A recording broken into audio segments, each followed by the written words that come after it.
बिस्मिल्लाहिर्रहमानिर्रहीम। बाबुल मस्ही अलल खुफ़ैन। असल इबारत होगी हाज़ा बाबुल मस्ही अलल खुफ़ैन, यानी बाबुल मस्ही अलल खुफ़ैन ये ख़बर है और इसका मुब्तदा महज़ूफ़ है। हाज़ा माना होगा ये खुफ़ैन पर मस्ह करने का बयान है। खुफ़ैन ये खुफ़ुन की तस्निया है। खुफ़ुन खुफ़ कहते हैं अरबी ज़बान में चमड़े के या लेदर के उन मोज़ों को जो कदम के टखनों तक, टखनों के ऊपर तक हों, जिससे टखने छुप जाएं और वो बग़ैर किसी चीज़ से बांधे हुए रुके भी रहे, चलने में दुश्वारी ना हो, उनको खुफ़ कहते हैं।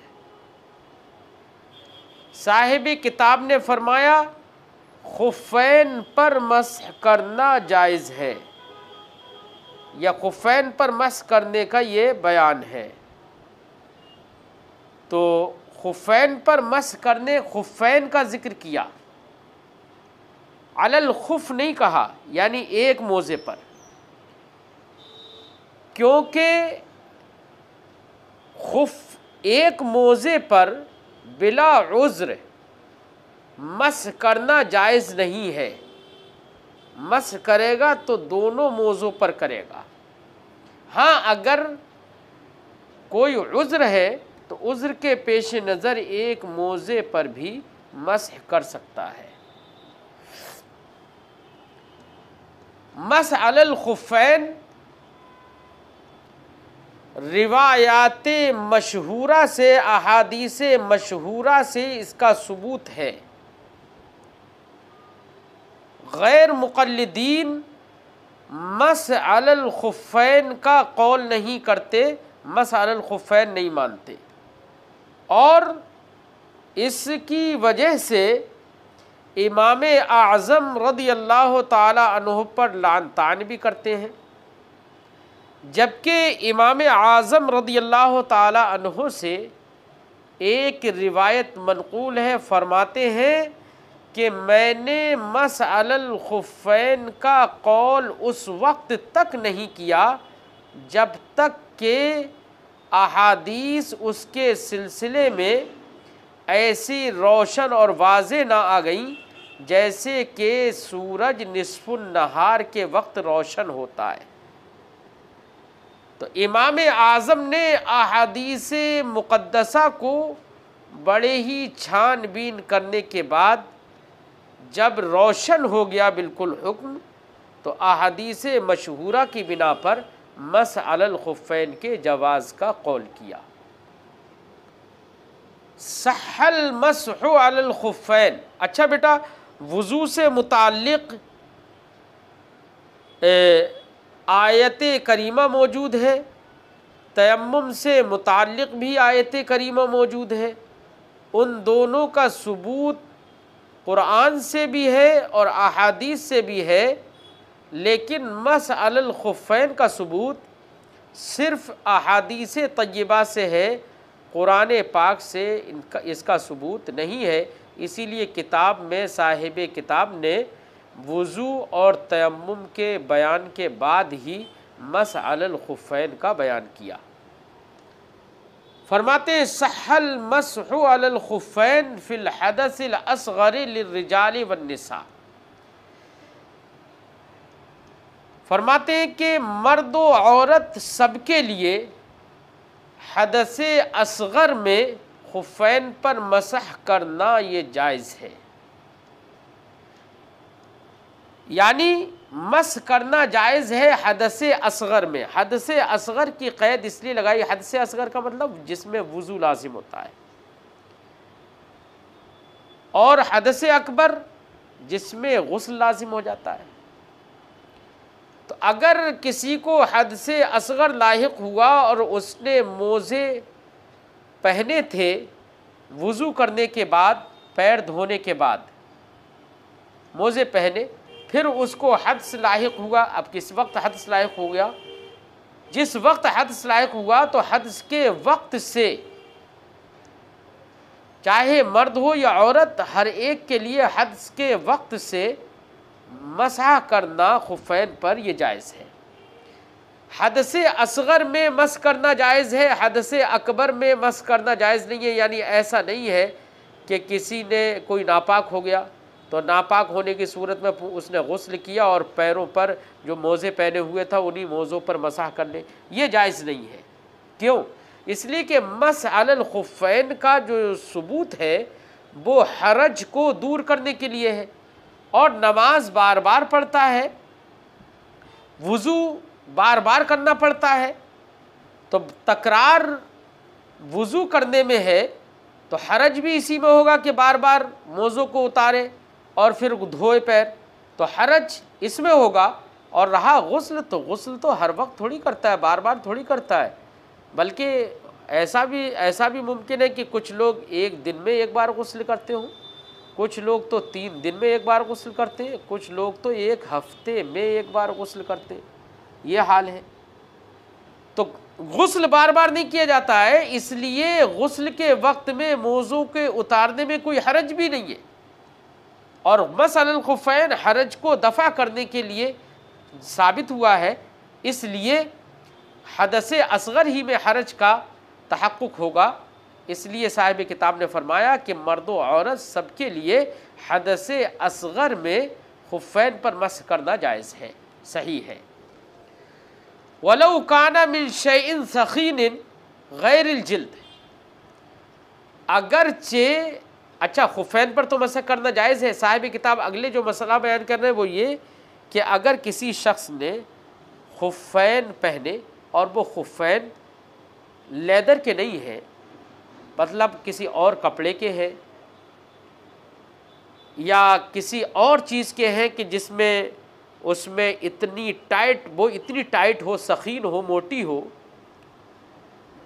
चाहे वो चमड़े के ना हो और ख़्वाह उनके नीचे तली लगी हुई हो चमड़े की, या चमड़े के अलावा किसी और की तली लगी हुई हो, तो लेकिन अगर सखीन है, मोटे हैं इतने कि वो बग़ैर बांधे हमारे पैरों पर रुके रहे, तो उन चीज़ों पर भी मस करना जायज़ है, वो भी खुफ़ैन की जगह पर काम करेंगी।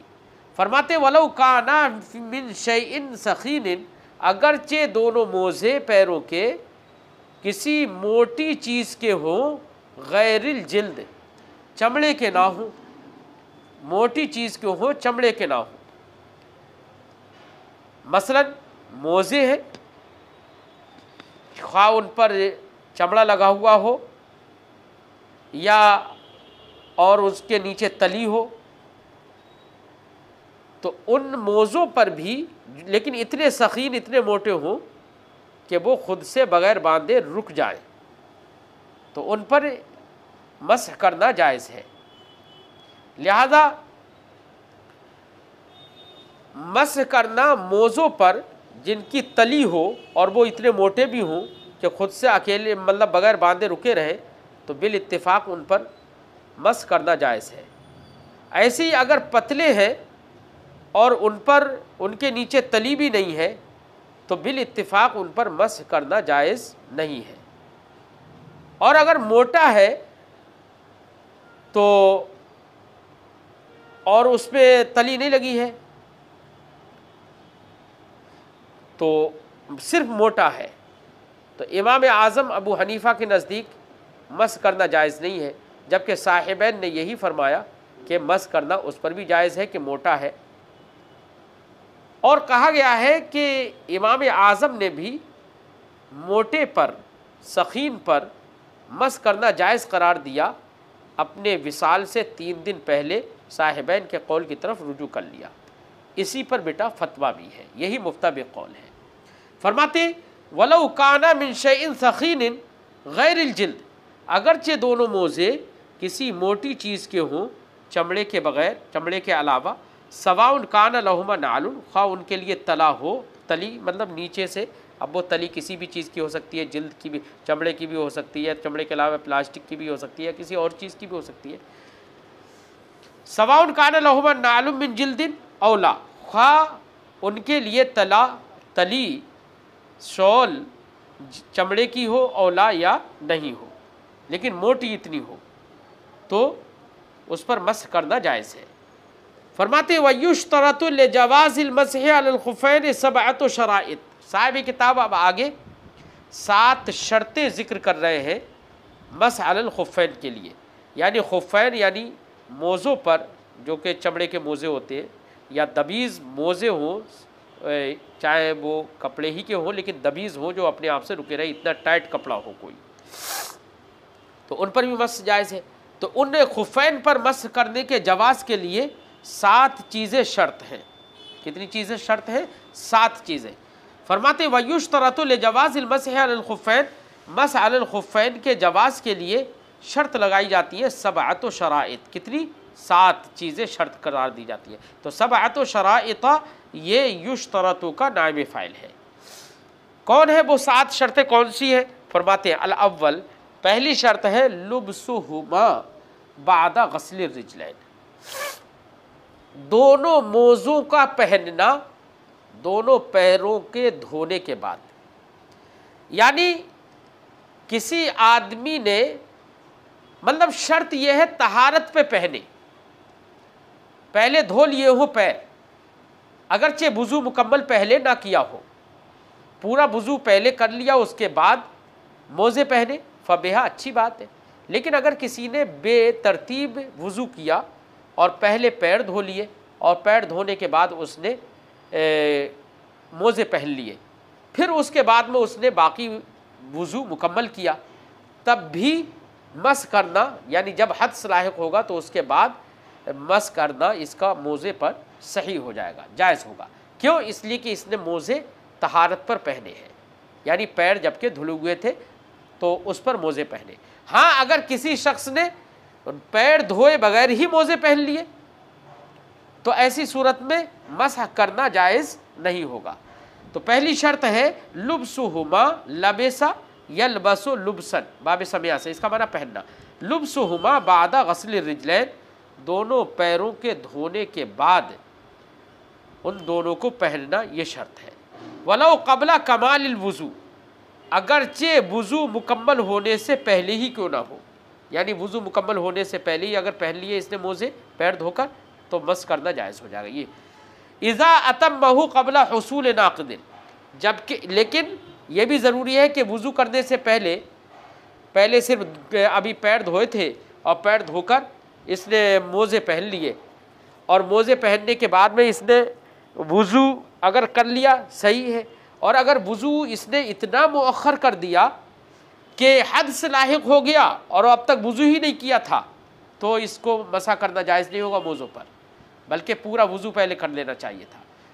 लिहाजा अगर पहले वुज़ू कर चुका है तो हद के बाद मस करना जायज़, और अगर हद से लाहिक होने से पहले मुकम्मल वुज़ू नहीं कर पाया तो फिर मोज़े उतार के दोबारा से पैर धोगा। वही फरमाते हैं वलो क़ब्ला कमालिल वुज़ू, अगर से वुज़ू मुकम्मल होने से पहले हो, लेकिन कब है? इज़ा अतम्महु क़ब्ला हुसूल नाक़िदिन लिल वुज़ू, जबकि वुज़ू को इसने मुकम्मल कर लिया। अतम्मा युतिम्मु इत्माम, मुकम्मल कर लेना, क्या है? मुकम्मल कर लेना। जब इसने वुज़ू को तोड़ने वाली चीज़ के हासिल होने से पहले उसको मुकम्मल कर लिया। इज़ा अतम्महु क़ब्ला हुसूल नाक़िज़िन लिल वुज़ू, नाक़िज़ लिल वुज़ू के हासिल होने से, पाए जाने से पहले ही इसने वुज़ू को मुकम्मल कर लिया हो। एक शर्त हो गई। वसानी, दूसरी शर्त है सत्रुहुमा लिल काबैन, दोनों मोज़े इतने बड़े हो कि वो टखनों को छुपा ले, टखनों को छुपा ले। क्यों? इसलिए कि शरीयत मस अलल खुफ़ैन के ताल्लुक़ से वारिद हुई है कि खुफ़ैन पर मसा किया जाए और काबैन को जो छुपा ले। खुफ़ का इतलाक़ उसी पर होता है जो काबैन को छुपा ले, याद रखना। मैंने जब खुफ़ैन का जिक्र शुरू में अभी किया था तब भी मैंने बताया था कि खुफ़ का इतलाक़ उसी पर होगा जो कि टखनों को, पैरों के टखनों को छुपा ले। और शरीयत वारिद हुई है मसलन खुफ़ैन से मुताल्लिक़, और खुफ़ैन कहेंगे उन्हीं को जो टखनों को छुपा ले। इसलिए ये भी शर्त है मसलन खुफ़ैन के जवाज़ की कि वो मोज़े ऐसे हो जो कि टखनों को छुपा ले। फरमाते हैं आसानी दूसरी शर्त है सत्रुहुमा लिल काबैन, कि वो दोनों मोज़े काबैन यानी टखनों को छुपा ले। वह सालिस तीसरी शर्त है इम्कान मुताबाअतिल मशी फ़ीहिमा, कि दोनों मोज़े पहन कर लगातार पैदल पे चलना मुमकिन हो। यानी मोज़े ऐसे हो कि उनको पहनकर पैदल चलना मुमकिन हो, पैदल चल सके, तो मोज़ों पर मस करना जायज़ होगा। और अगर मोज़े ऐसी चीज़ के हैं कि उनको पहनने के बाद चलना ही मुमकिन नहीं है, मसलन लकड़ी के मोज़े बना लिए, शीशे के मोज़े बना लिए, उसने खुफ़ बना लिए, लोहे के बना लिए, तो उनको तो पहन के चलना ही मुश्किल है। क्यों? इसलिए कि टखनों से ऊपर तक के अगर लोहे के, शीशे के, लकड़ी के होंगे ना तो वो तो पिंडली ही को ज़ख्मी कर देंगे, पैदल चल ही नहीं पाएगा, तो उन पर मस करना जायज़ नहीं होगा। इसीलिए तीसरी शर्त लगाई, बस सालिस तीसरी शर्त है इम्कान मुताबाअतिल मशी। अलमशी का माना होता है पैदल चलना, मुताबाअत का माना होता है लगातार पैदल पे। असालिस इम्कान मुताबाअतिल मशी फ़ीहिमा, दोनों मोज़ों में तीसरी शर्त है कि दोनों मोज़ों में पैदल चलना, लगातार पैदल चलना मुमकिन हो। फ़ला यजूज़ु अला खुफ़्फ़िन मिन ज़ुजाज, लिहाजा शीशे के खुफ़ पर मस करना जायज़ नहीं होगा, और खशबिन या लकड़ी के खुफ़ पर मस करना जायज़ नहीं होगा, क्योंकि वो तो इतने सख्त होते हैं कि उनको पहनकर चलना ही मुमकिन नहीं है। और हदीदिन या लोहे के। वर्राबे खुलुव्वु कुल्लि मिनहुमा अन खर्क़िन क़द्र सलासे असाबिअ मिन असग़रि असाबिअल क़दम। वर्राबे चौथी शर्त खुलुव्वु कुल्लि मिनहुमा अन खर्क़िन, चौथी शर्त का खुलासा ये है बेटा, दोनों मोज़े ऐसे हो कि उनमें पैर की छोटी 3 उंगलियों की मिक़दार फटन ना हो। अगर मोज़ों में, दोनों मोज़ों में से हर एक का फटन से खाली होना ये शर्त है, यानी पैर की छोटी 3 उंगलियां देख लो, आखिर की छोटी 3 उंगलियां, इन 3 उंगलियों की मिक़दार तकरीबन लगभग मेरी नज़र में 1.5 इंच होगा। या हर आदमी की उंगलियां मोटी और पतली होती हैं, हर आदमी की अपनी उंगलियों का एतबार होगा। तो छोटी पैर की छोटी 3 उंगलियों की मिक़दार मोज़ों में फटन नहीं होना चाहिए। अगर किसी भी मोज़े में पैर की 3 छोटी उंगलियों की मिक़दार अगर फटन है तो उससे जिस्म, पैर का जो जिस्म है वो ज़ाहिर होगा। जब ज़ाहिर होगा तो अब इस मोज़े पर मस करना जायज़ नहीं। जब एक मोज़े पर अगर फटन है तो उस पर मस करना जायज़ नहीं है, जब एक पर जायज़ नहीं है तो दूसरे पर भी मस करना जायज़ नहीं है, अगरचे दूसरा मोज़ा फटा हुआ ना हो उस पर भी मस करना जायज़ नहीं है। क्यों? इसलिए कि एक पर मस करना जायज़ नहीं है तो एक को धोएगा, और दूसरा फटा हुआ नहीं है तो उस पर मस करेगा, तो गस्ल और मस ये दोनों का इस्तेमाल लाज़िम आएगा, जबकि दोनों को जमा करना जायज़ नहीं है। क्यों? इसलिए कि गस्ल असल है और मस उसका इवज़ है, तो इवज़ और मुअव्वज़ दोनों का इस्तेमाल लाज़िम आएगा और ये जायज़ नहीं है। फरमाते हैं राबे चौथी शर्त है खुलुव्वु कुल्लि मिनहुमा, दोनों मोज़ों में से हर एक का खाली होना, किससे? अन खर्क़िन, फटन से। कितनी फटन? क़द्र सलासे असाबे मिन असग़रि असाबिअल क़दम, कदम की छोटी, असग़रे असाबिअल क़दम, कदम की छोटी उंगलियां, क़द्र सलासे असाबे 3 उंगलियों की मिक़दार, यानी कदम की छोटी 3 उंगलियों की मिक़दार फटन से खाली होना, यानी फटन ना होना, ये शर्त है। वल खामिस, पांचवी शर्त है इस्तिमसाकुहुमा अला रिजलैन मिन गैर शद्दिन, मोज़े ऐसे दबीज़ हों कि वो दोनों मोज़े पैरों पर बग़ैर बांधे रुक जाएं, बग़ैर बांधे रुक जाएं। और अगर ऐसे मोज़े कि अगर हम उनको जब तक ये तस्मे से या स्टेप वगैरह से बांधेंगे नहीं, उस वक्त तक वो पैर पर ही नहीं रुक सकते, तो ऐसे मोज़े चाहे मोटे ही क्यों ना हो, लेकिन ऐसे मोज़ों पर मस करना जायज़ नहीं होगा। इसलिए फरमाते पांचवी शर्त यह इस्तिमसाकुहुमा अला रिजलैन, दोनों पैरों पर उन दोनों का रुक जाना, इस्तिमसाक रुक जाना, मिन गैर शद्दिन बग़ैर बांधे। वस्सादिस, छठी शर्त है मनउहुमा वसूलल माए इलल जसद, के दोनों मोज़ों का जिस्म तक पानी पहुँचने से रोकना, यानी इतने दबीज़ हों दोनों मोज़े कि उन पर अगर मस किया जा रहा है तो जाहिर बात है कि तर पानी से, तर हाथ से मस करेगा आदमी, और जैसे ही मसा किया तो वो पानी पहुंच गया अंदर जिस्म तक। तो अगर इतने ऐसे बारीक मोज़े हैं तो उन पर मस करना जायज़ नहीं है। इसलिए फरमाया अस्सादिस, छठी शर्त है मनउहुमा वसूलल माए इलल जसद, कि दोनों मोज़े रोके पानी के पहुँचने को इलल जसद जिस्म तक, जिस्म तक पानी पहुँचने से माने हों, रोकें। वस्साबे, सातवीं शर्त यह है अन यबका मिन मुक़द्दमिल क़दम क़द्र सलासे असाबिअ मिन असग़र असाबिअल यद। सातवीं शर्त यह है बेटा, सातवीं शर्त का खुलासा यह है कि मस जो किया जाता है वो पैर के अगले हिस्से पर किया जाता है ना। मस का महल जो है वो पैर का अगला हिस्सा है, यानी ज़ाहिर कदम, कदम जिसे हम कहते हैं, तो जो हमारी एड़ी है, हमारी जो पिंडली, पैर की जो पिंडली है, उससे उसकी जो हड्डी का जो जोड़ है उससे अगले का जिसकी तरफ हमारे उसी को अगले वाले को ही हम कदम कहते हैं। अब कदम का अगला हिस्सा ही मस का क्या है, वो महल है। अब अगर बिलफर्ज किसी का कदम का अगला हिस्सा कट गया तो कट जाने के बाद हाथ की छोटी 3 उंगलियों की मिक़दार भी कदम का अगला हिस्सा बाकी नहीं रहा।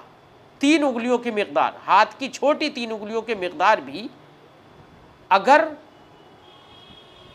पैर का अगला हिस्सा, कदम का अगला हिस्सा बाकी नहीं रहा तो ऐसी सूरत में मस करना जायज़ नहीं होगा। क्यों? इसलिए कि मस का महल कदम का अगला हिस्सा है। और कितना मस किया जाता है? हाथ की 3 उंगलियों की मिक़दार मसह करना यह फ़र्ज़ है, और 3 उंगलियों की मिक़दार ज़ाहिर कदम उसका रहा नहीं तो फ़र्ज़ियत ही अदा नहीं होगी मसह करने से। इसलिए शर्त यह है कि पैर का यानी कदम का अगला हिस्सा हाथ की 3 उंगलियों की मिक़दार बाकी रहना चाहिए, ये शर्त है, तभी मस करना ये जायज़ होगा, वरना मस करना जायज़ नहीं होगा। फरमाते वसाबे, सातवीं शर्त यह है अन यबका मिन मुक़द्दमिल क़दम, कि कदम के अगले हिस्से से बाकी रहे। कितना बाकी रहे? तो अन यबका का फ़ाइल आ रहा है क़द्रो सलासे असाबिअ, 3 उंगलियों की मिक़दार, पैर की 3 उंगलियां या हाथ की 3 उंगलियां। तो फरमाते मिन असग़र असाबिअल यद, हाथ की छोटी उंगलियों में से 3 उंगलियों की मिक़दार कदम का अगला हिस्सा बाकी रहे, क्योंकि हाथ की उंगलियों ही से तो मसह करेगा, तो मसह हाथ की उंगलियों से करता है, तो इसलिए यहाँ पर एतबार हाथ की उंगलियों का है कि हाथ की उंगलियों की छोटी उंगलियों में से 3 उंगलियों की मिक़दार अगला कदम का अगला हिस्सा बाकी रहे, ये शर्त है, वरना तो फ़र्ज़ियत नहीं होगा। फ़लौ कान फ़ाक़िदन मुक़द्दम क़दमी, लिहाजा अगर कोई शख्स ऐसा है जो अपने कदम का अगला हिस्सा खोने वाला है, फ़ाक़िद खोने वाला, यानी उसका अगले कदम का अगला हिस्सा है ही नहीं, ला यमसहु अला खुफ़ी, तो वो अपने खुफ पर मसाह नहीं करेगा, वो अपने खुफ यानी अपने मोज़े पर मसाह नहीं करेगा। और जब एक मोज़े पर मसाह नहीं करेगा और दूसरे पैर का कदम सही है, तो दूसरे पैर के कदम पर, दूसरे पैर पर और खुफ उसके मोज़े पर मसाह करना भी जायज़ नहीं होगा। क्यों? वजह उसकी कि जब एक पर मसाह नहीं कर रहा है तो उसको धोएगा, और दूसरे पर, दूसरा बाकी है उसका कदम, उस पर अगर मसाह करे तो गस्ल और मस्ह दोनों का इस्तेमाल लाज़िम आएगा, जो कि जायज़ नहीं है। इसलिए किसी पर भी मसाह नहीं कर सकता ये शख्स।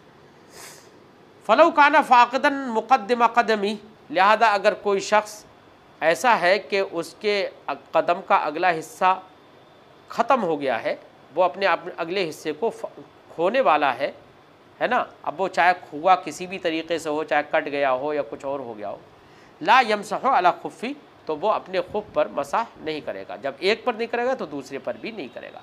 वलौ काना अक़बुल क़दम मौजूदा, अगरचे कदम की एड़ी मौजूद हो, तो चूँकि मसाह एड़ी पर नहीं होता है, मसाह अगले हिस्से पर होता है, इसलिए अगले का मौजूद होना ये ज़रूरी है।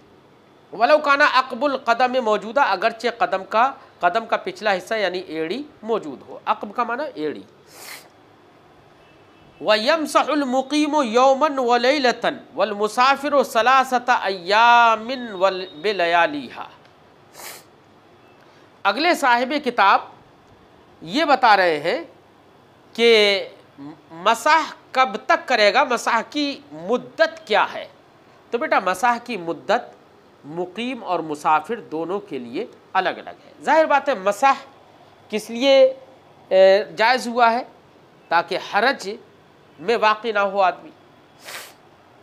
तो एक मुकीम आदमी के लिए इसलिए मुद्दत कम रखी गई है, क्योंकि उसमें उसके लिए इतना हरज नहीं है, वो एक दिन और एक रात उसके लिए मुद्दत रखी गई है। मुसाफिर चूँकि सफ़र में होता है तो उसके लिए हरज ज़्यादा होगा, तो इसलिए उसकी मुद्दत एक दिन एक रात नहीं बल्कि 3 दिन 3 रात मुद्दत है।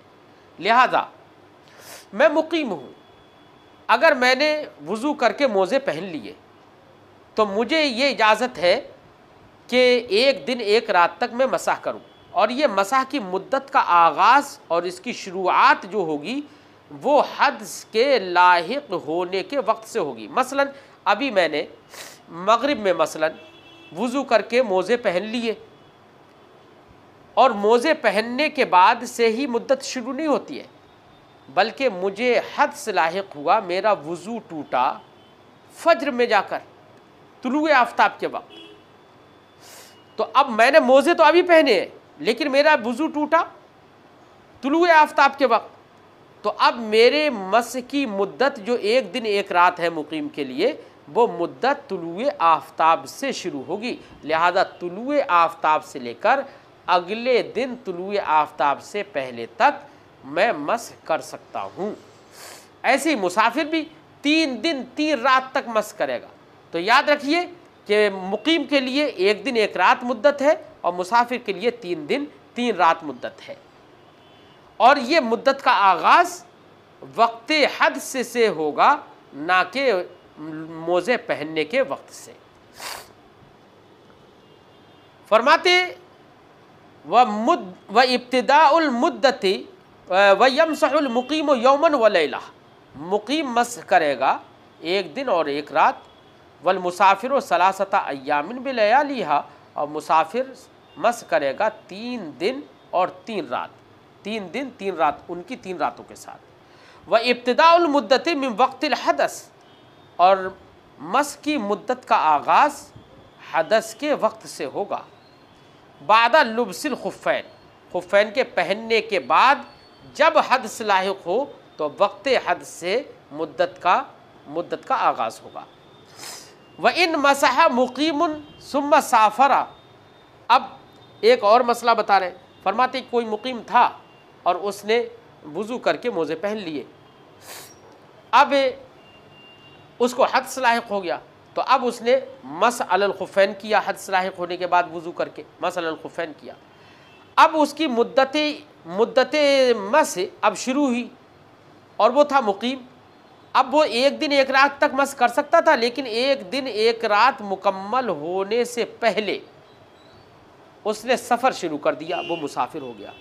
तो क्या अभी भी सफ़र करने के बाद भी एक दिन एक रात ही सफ़र मस करेगा, या अब उसकी मुद्दत 3 दिन 3 रात हो जाएगी? तो साहिब किताब फरमाते हैं कि ऐसी सूरत में अब उसकी मुद्दत एक दिन एक रात ना होकर अब 3 दिन 3 रात हो जाएगी, मुसाफिर वाली मुद्दत।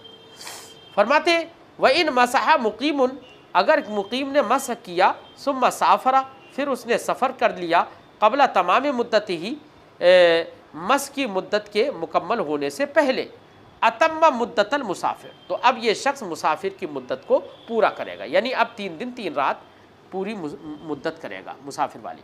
व इन अकामा, ऐसे ही इसका उल्टा हो जाए, व इन अकामल मुसाफिर, अगर मुसाफिर ने इकामत कर ली कि मुसाफिर ने मस अलल खुफ़ैन किया हद से लाहिक होने के बाद, और वो सफ़र में था उस वक्त, फिर उसके बाद अभी उसने सफ़र के बाद अचानक उसने नियत इकामत कर ली। अब नियत इकामत की है तो अब उसमें ये देखना पड़ेगा कि ये इकामत की मुद्दत एक दिन एक रात जो मुद्दत थी मुकीम होने की, मुकीम की जो मुद्दत थी वो एक दिन एक रात थी, वो अगर पूरी कर चुका है तब तो ये मोज़े को उतार देगा, और अगर पूरी नहीं कर पाया है अभी तो अपनी एक दिन एक रात की मुद्दत पूरी करेगा, 3 दिन 3 रात की मुद्दत पूरी नहीं करेगा। फरमाते वे इन अकामल मुसाफिर, अगर मुसाफिर ने इकामत कर ली, बादा मा यमसहो यौमन, बाद इसके कि वो एक दिन और एक रात मस कर चुका है, नज़ा, तो अपने मोज़े ये उतार देगा, अब इसको मस करना जायज़ नहीं है क्योंकि ये मुकीम हो गया, मुकीम की जो मुद्दत है वो पूरी हो गई। व इल्ला युतिम्मु यौमन व लैला, और अगर अभी पूरी एक दिन एक रात की मुद्दत पूरी नहीं कर पाया है तो ऐसी सूरत में युतिम्मु यौमन व लैला, एक दिन एक रात की मुद्दत पूरी करेगा, एक दिन एक रात की मुद्दत क्या करेगा, पूरी करेगा। अब आगे साहिब किताब व फर्दुल मसह क़द्र सलासे असाबिआ, यहाँ से साहिब किताब मस अलल खुफ़ैन के फ़राइज़